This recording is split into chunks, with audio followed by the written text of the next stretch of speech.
Hi, this is Kevin with your daily Forex report for February 8th, 2011. We're looking at the US Japanese yen pair on the daily chart. This pair closed up in the previous session even though it dropped pretty far pretty quickly. So I'd give this one some sort of a sideways bias, and it hung pretty strong with this triple top here, so look for a little bit of resistance. Look for this pair today to go as high as 82.97 and as low as 81.65, with some support around 81.83 and some resistance around 82.66. Alright, moving on to the Euro USD pair. This pair bottomed out within the past couple of days and is starting to come back a little bit. The previous session was the first time in the past 4 sessions that we've closed up, so that's somewhat of a good sign, especially since the top wick is huge. So we might see somewhat of a little bit of a pullback here. You'll notice that it jumped up within the past few weeks and has begun to weaken just a little bit. And so now we're creating new lows for the past month or so, and or we're starting to create lower highs rather for the past month or so. So looking for this pair to kind of either pull back a little bit or maybe even reverse direction within the next week. So today, however, look for the pair to go as high as 1.3753 and as low as 1.3493, with some support around 1.3558 and some resistance around 1.3700.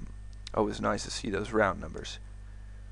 Alright, looking at the pound dollar for today, you'll notice within the past 5-6 days, about a week, it's not really made up its mind as to which direction it's wanted to go, alternating up and down candles. But you'll also notice that we've had a rally, somewhat of a sideways pause, another rally, and then now we're in the middle of another sideways pause. So I'd kind of give this pair a little bit of room and be a little bit cautious when entering in your trades, as it doesn't really seem to have pick and choose in a direction yet. So we do have an upward bias on it and a short-term sideways bias. We did close down yesterday, but again, the volatility, the top wick and the bottom wick are pretty similar, so no real pull of direction. Today, look for it to go as high as 1.6203 and as low as 1.5928, with some support around 1.5998 and some resistance around 1.6156. Alright, switching over to the US Swiss chart. Get to the end here. You'll notice within the past day, actually we ended up rallying quite a bit. We jumped up quite a bit on this pair, which ended up breaking a pretty heavy line of resistance, and I'll show you a little bit more about that here in a minute. But nice move yesterday, maybe looking for it to maybe either calm down a little bit today or continue its jump to the north side. Look for this pair today to go as high as 0.9730 and as low as 0.9530, with some support around 0.9545 and resistance around 0.9687. Now, as far as news announcements to go, it's pretty similar as opposed to yesterday. No real major news announcements coming out, but we do very quickly have the initial claims and a couple of other high-profile news announcements coming out later this week. So just make sure to keep an eye on all of the pairs, actually, as most of them had quite a bit of movement, but no real determinative direction yesterday. As you can see, these are all USD based pairs, but they all were not in accordance with each other. For example, the yen closed higher, and so did the euro, and the pound closed lower. So I mean, things that are within correlation, like the euro and the pound, separated. They did not go in the same direction yesterday, and neither did things that are reversely correlated, like the yen went counter to the euro. One should be up and one should be down if the correlations were to stick. So a little bit of confusion yesterday, I guess, with the lack of news releases. Not really too much going on. So kind of keep an eye on it the same way you did yesterday. Just be a little bit cautious when putting on your trades. Keep your stops short and move to break even rather quickly. Now, let's take a look at something just real quick. The thing that I had brought up yesterday was about this hard level of resistance here, which yesterday we were just right around the top of,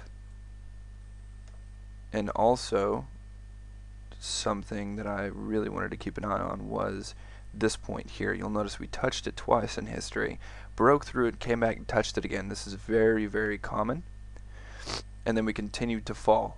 Normally, if you were to fall, turn around, touch the line of support becomes resistance, and then continue to fall, then that is a sign of a trend continuation, basically. It's going to continue downwards. However, we've rebounded recently. Not only have we rebounded, we've created another line of support here, and it's actually more flat than this line, which notes a sideways moving or reversal of trend, if you will. In some cases, I had said yesterday that if we were to break this line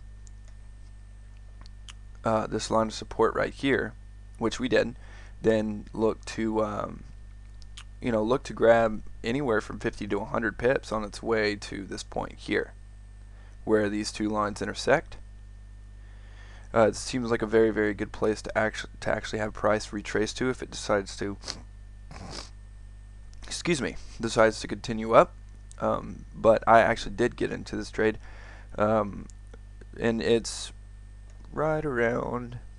See, at the point of break, I actually gave it a little bit of room. It's right around 35, 36 pips, and just given the nature of the way things have been recently, in terms of fewer news releases, waiting for the big ones to come at the end of the week, I'm going to be a little cautious about this and go ahead and move my stop to break even.